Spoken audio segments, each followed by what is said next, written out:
굉장히 안타까운 속보가 전해지게 되었습니다. 참 이런 소식을 전달해 드릴 때는 개인적으로 마음이 많이 아프기도 한데요. 자, 주스 아저씨로 유명한 박동빈 배우. 이제부터 고인이라고 칭하겠습니다.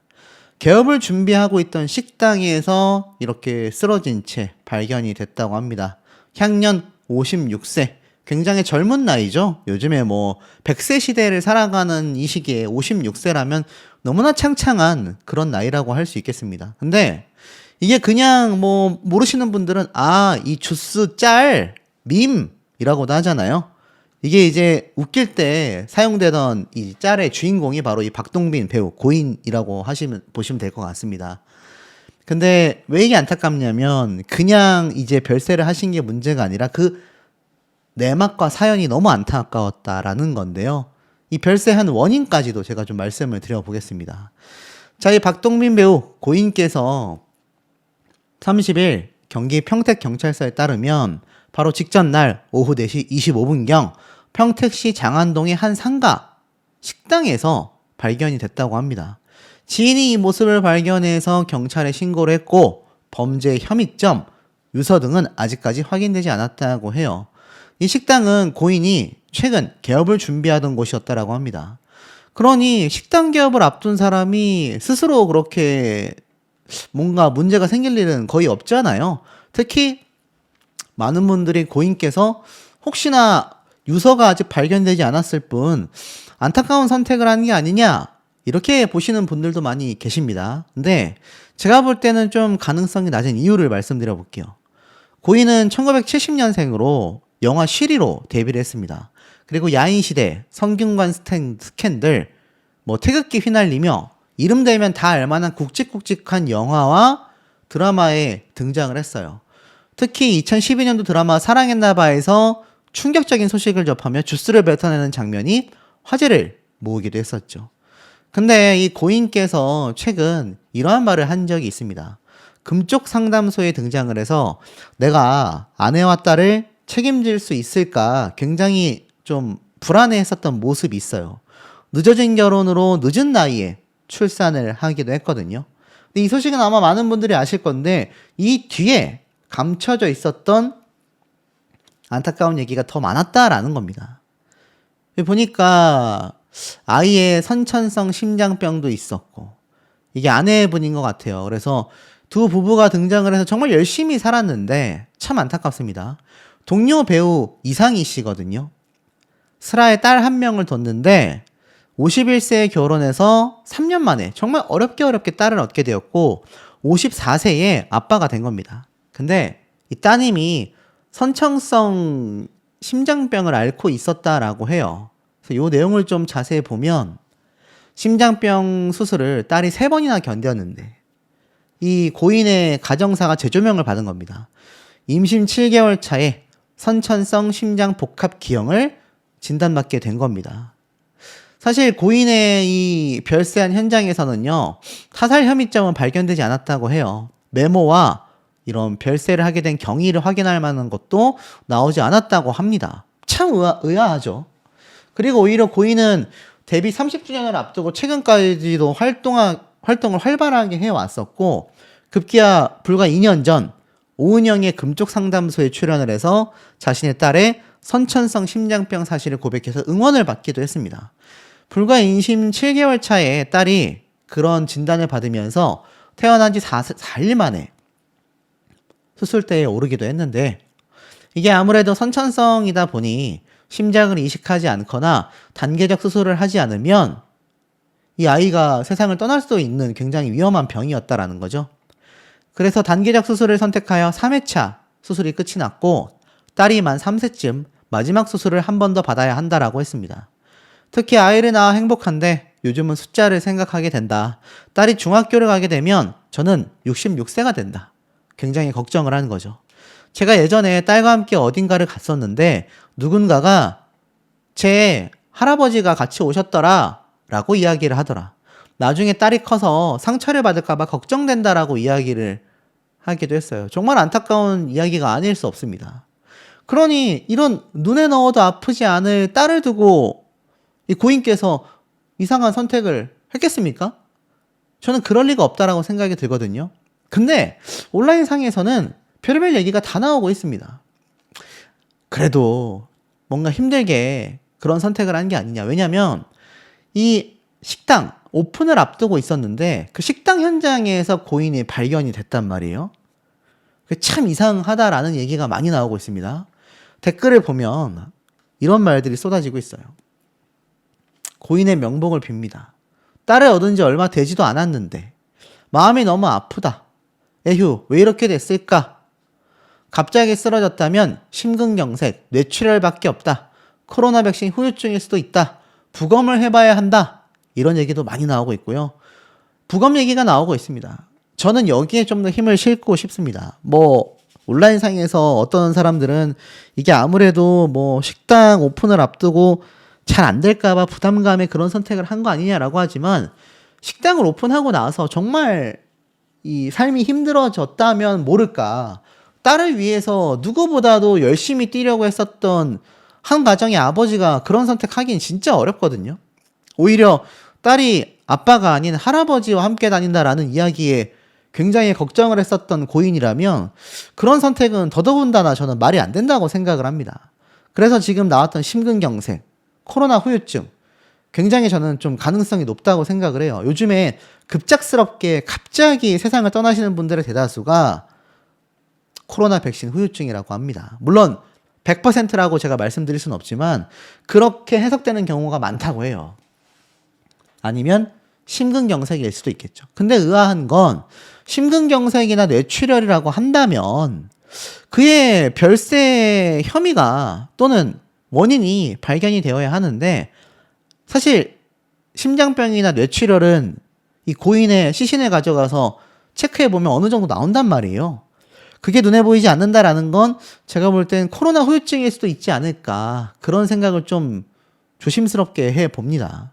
스스로 만약 안타까운 선택을 했다면 아마 제가 볼 땐 어느 정도 이야기가 나왔을 것 같아요. 그런 이유를 제가 영상 후반부에 조금 말씀을 드리기도 할 건데 어찌됐건 유서나 메모가 발견되지 않았다라는 것이 중요한 지점이 아닌가라는 생각이 듭니다. 어찌됐건 데뷔 30주년을 앞두고 전해진 비보 때문에 연예계와 팬분들의 애도가 지금 바싹 이어지고 있는 상태인데 아마 궁금해 하셨을 겁니다. 왜 고인이 식당을 앞두고서 현장에서 그렇게 갑자기 별세를 했을까? 지금 많은 해석에서는 고인의 나이가 이제 60세를 향해 가고 있고 배우로서 많은 작품에 이렇게 등장을 해서 이슈가 되기도 했습니다. 중앙대학교 연극영화과 출신이었고 은행나무 침대 영화로 시작해서 많은 작품에 나왔었다라고 말씀을 드렸죠. 그런데 2020년도에 동료 배우 이상희 씨와 결혼을 했는데 사실 고인의 엄청난 그런 흥행 영화, 흥행 작품이 없습니다. 그러니까 본인이 주연을 해서 엄청난 어떤 작품이 있었다라고 할 수가 없어요. 쉽게 말하면 큰 돈을 벌지 못했다라는 겁니다. 그래서 식당 준비를 앞두고 아마 있었던 것 같아요. 딸이 태어났고 또 앞에 말씀드렸다시피 아내인 배우 이상희 씨도 사실 엄청나게 유명한 배우다라고 하기에는 좀 애매한 부분이 있단 말입니다. 그러니 한 가정의 가장으로서 뒤늦게 결혼을 했고 정말 어렵게 아이를 가졌을 거 아니에요. 그러니 부담감이 많이 됐을 것 같습니다. 저는 그래서 굉장히 무리를 해서 아마 식당 준비를 하고 있었던 것 같아요. 그런데 하필이면 오픈을 앞두고 결국 별세 소식이 전해졌다라는 건 굉장히 힘들게 준비를 하지 않았을까요? 잠도 못 자고 체력적으로도 많이 부담이 되지 않았을까라는 생각이 듭니다. 그 와중에 코로나 후유증이 있었다라고 한다면 이렇게 갑작스럽게 심장의 무리로 별세하시는 분들이 젊은 층에서도 많이 나오거든요. 정리해보면 이 고인께서는 생전에 정말 많은 노력을 했고 안타깝게도 크게 히트치지 못했던 조연 배우 중에 한 명이었던 겁니다. 우리가 스타라는 거는 정말 꼭대기에 올라갔을 때 있는 소수의 사람들이지 이런 대다수의 사람들은 힘든 일상을 보내고 있거든요. 그러다 보니 아내도 책임져야 하죠. 심장병이 있는 딸도 수술을 시켜야 하죠. 그러니 어떻습니까? 굉장히 무리를 하지 않았을까라는 생각이 들어요. 특히 더 안타까운 건 과거사가 참 마음 아픈 일이 많았었다라는 겁니다. 어렸을 때 말도 안 되는 그런 스킨십에 관련된 피해를 입었던 사실을 고백한 바가 있어요. 바로 유년기 시절이었던 겁니다. 근데 16개월 딸을 두고 있었던 이 고인께서 부부로서 금쪽 상담소에 등장을 했는데, 이 영상을 보면 고인의 성향을 볼 수 있습니다. 자동차의 기름과 휴대폰 배터리를 항상 풀로 충전해 놓는 그런 모습이 보여지고, 일어나지 않는 일들을 미리 걱정하고 대처하는 모습을 보였거든요. 그래서 혹시 이런 피해 사실 때문에 그런 영향이 있는지 모르겠다, 끝까지 평생 안고 가려고 했었다라면서 이야기를 한 것이, 어떤 일을 해서라도 잊고 싶은 피해 사실이 있다, 그러면서 고민 끝에 말한 것이, 어렸을 때 그런 말도 안 되는 스킨십 피해를 입었다, 당신은 그게 범죄인지도 몰랐다, 가해자는 교련복을 입고 있었으니 고등학생이었을 거다, 나는 6살에서 7살 때였던 걸로 기억이 난다, 그리고 그것이 범죄라는 사실을 뒤늦게 알았다 라고 모두를 충격에 빠뜨리게 되는 거죠.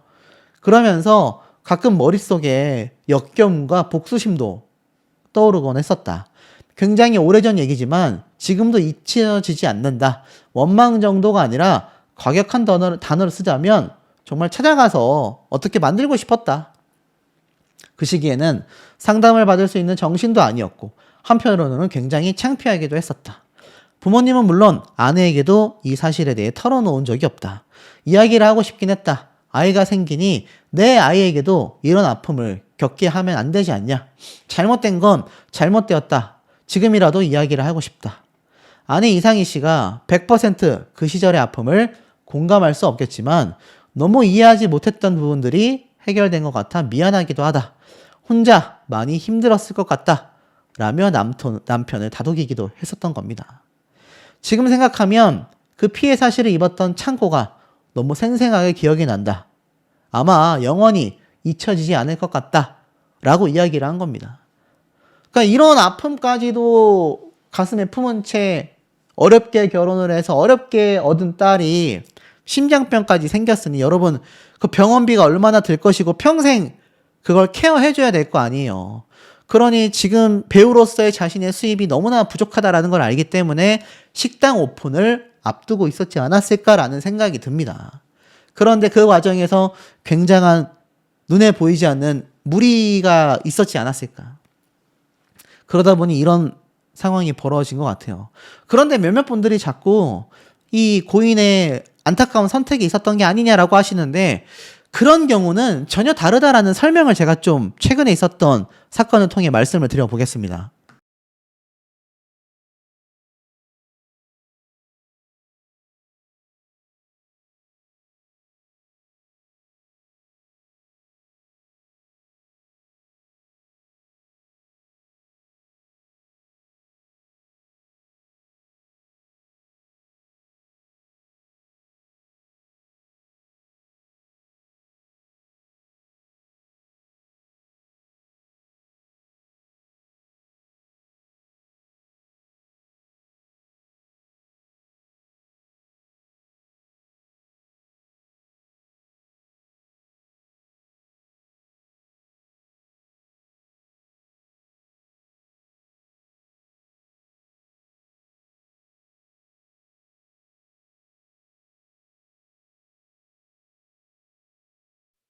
또는 뭐 이럴 줄 알았다.